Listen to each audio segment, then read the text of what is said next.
Hey everybody, Thor from Afterburner here. So we've been doing a series on how to turn the chaos into a competitive advantage. And I wanted to take a pause because the chaos continues to increase, the complexity continues to increase, and I just wanted to share some stories and some insights around what we're seeing right now and where we think your teams can be most successful. First of all, on the business front, obviously this coronavirus pandemic is interrupting things and disrupting our business in a massive way across every sector. And the best teams, the elite teams, will be able to turn this chaos into a competitive advantage. Behind the scenes with the CEOs that I'm talking to, I'm already hearing pockets of success for those groups that are able to stay agile and be able to adjust their value proposition with their customers to now address the specific pain points that their customers are experiencing because of the coronavirus. So for example, I'm talking to a CEO right now who has shifted from a purchase model to a rental model so that his customers don't have to engage in capital expenditure. They can do it as OpEx, and that's much more palatable to them right now. And that's just one example of a business shift that's taking place because they have a calm head as they're approaching this, and they're making decisions as a team and having honest conversations about the very real threats that all of us are facing from a business perspective. As a fighter pilot, we had to stay agile during some of the most dynamic, high-stakes, complex environments on Earth. There are a couple principles that allowed us to do that.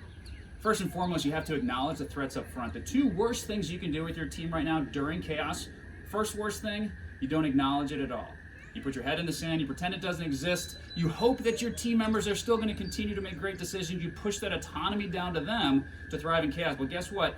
During chaos, we need to be directive. We've left peacetime operations, we've entered wartime operations, and at this time, your team needs you to lead them through this. Your team needs you to facilitate a discussion around what needs to take place. So we don't want to put our heads in the sand. The second worst thing that we can do is start leading wildly and start changing things without incorporating insights from our team, without staying agile as an organization, and without incorporating those folks who are going to be closest to the action who need to implement these changes. And so from our fighter pilot days, I can tell you that acknowledging the threats up front and having an open, honest conversation about how to mitigate those over the next couple of weeks is going to be to your team's benefit.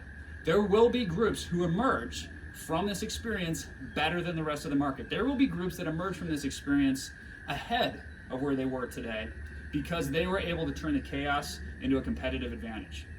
We're going to continue sharing those insights, so keep tuning in for more of those. The last thing I wanted to talk to you about is from a human perspective. So, obviously all of us are very concerned from a human perspective about how this is going to impact our families and how this is going to impact us on an individual level. And I'll tell you that having survived cancer, I lived in an immune system compromised state for quite a period of time as I was undergoing chemotherapy. And for those of you who have undergone chemotherapy, you know what that's like. Your doctor tells you that effectively don't get the flu. Don't be in a position where you're going to get sick and expose yourself to some of these diseases that would typically just be a bump in the road, but now can be something far worse. And I think that's a really strong analogy for what all of us are facing right now with coronavirus.